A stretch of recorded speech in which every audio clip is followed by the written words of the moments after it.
Hi, my name is Michelle. I have been on the Winona cream, I believe, I guess it's been about 6 months or maybe 9. I can't quite remember. But I have felt quite a change. It definitely has gotten rid of the hot flashes at night. I don't wake up with night sweats. I'm able to sleep through the night.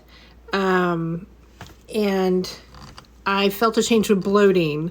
Bloating after, I ate certain foods and stuff, I'd be super, super bloated. But I don't, feel anything right now. I don't have those issues.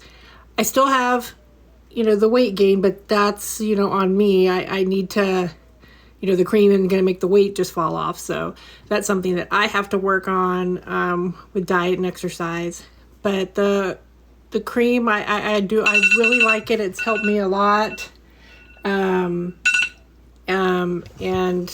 it's something that I totally recommend to any woman who needs help with the night sweats or the bloating.